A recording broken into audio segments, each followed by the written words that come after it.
సర్లే కానీ తిను. పట్టుకో, 2 ఇడ్లీ తినరా. అభి, ఎక్కడికి వెళ్ళావో ఇప్పుడైనా చెప్పు. సురేందర్ అంకుల్ వాళ్ళ ఇంటికి వెళ్ళాను. ఇల్లు లాక్ చేసి ఉంది. ఈ ఇడ్లీ నీకు నచ్చలేదా? బిర్యానీ తీసుకురామంటావా? మ్హూ. అయితే నీకేం కావాలరా? నాన్న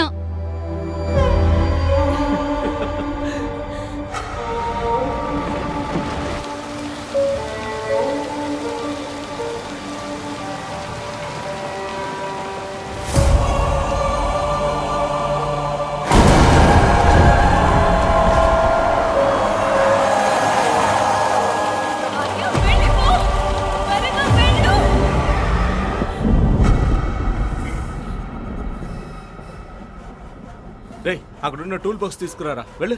అన్నా అక్కడ మేడం. జనని, నువ్వు కారు దిక్కు కిందకు రామా.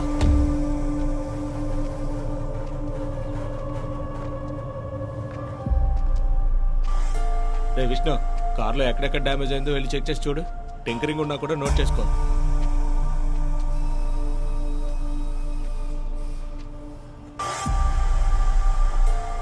జనని, ఏమైంది? ఆ మనిషిని కాపాడాలని నేను చాలా ట్రై చేశాను. అతను నా కళ్ళ ముందే చనిపోయాడు. కానీ చనిపోయిన మనిషి గురించి నేను ఫీల్ అవ్వడం లేదు. నా లైఫ్ గురించి మాత్రమే ఆలోచించాను. నేను చాలా సెల్ఫిష్గా బిహేవ్ చేశాను. జనని, నువ్వే తప్పు చేయలేదు. చనిపోయిన వాడు కూడా ఈ పొజిషన్లో ఉంటే ఇదే చేసేవాడు. దయచేసి మనసులో పెట్టుకుని బాధపడకో.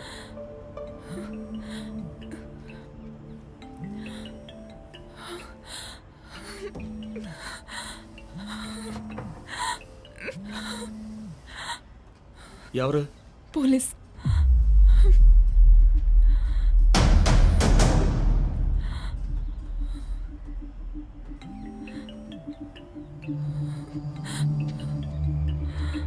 ఇటు.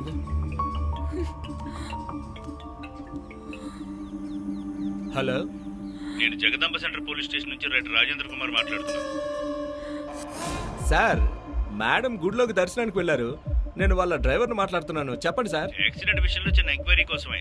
మేడం వస్తే స్టేషన్కి రమ్మని చెప్పండి. సరే సార్. విషయం ఏంటి సార్? అదంతా నీకు అనవసరం. నేను చెప్పింది మాత్రం మేడంకి చెప్పడం మర్చిపోకు. తప్పకుండా సార్, థ్యాంక్స్. ఎందుకు పిలుస్తున్నారో తెలీదు. మనం స్ట్రైట్గా అక్కడికి వెళ్తాం. నేను కూడా వస్తాను. ఏమ్మా, ఇప్పుడు వాడెందుకమ్మా? వాడిని తీసుకెళ్ళామంటే నాకు శిక్ష వేయండి అని వాడు స్ట్రైట్ గా జడ్జికి లెటర్ రాసేస్తాడు. అప్పుడు మొత్తం నాశనం అయిపోతుంది. వాడిని అలాగే నిద్రపోనివ్వు, మన ఇద్దరు వెళ్ళొద్దాం. అన్నా, ఈ టైర్లకు రక్తం అంటుకుని ఉందన్నా. రేయ్, ఆ టైరే మార్చరా. ఇలా చూడు జన్ని, వాడు తెలియక ఒక తప్పు చేశాడు. మనం తెలిసి ఒక తప్పు చేయబోతున్నాం. దానికోసం నువ్వు స్ట్రాంగ్గా ఉంటేనే అది వర్కౌట్ అవుతుంది. లేదంటే వాడు మాత్రమే కాదు, మనం అందరం ఇరుక్కుంటాం.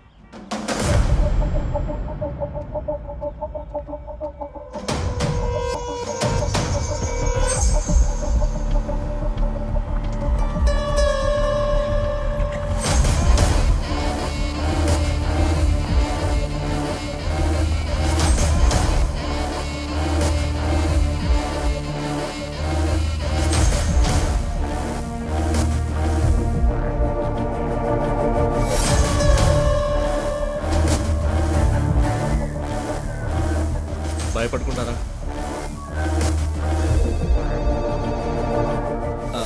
సార్, ఇన్స్పెక్టర్ గారు రూమ్లో ఉన్నారు, వెళ్ళి చూడండి.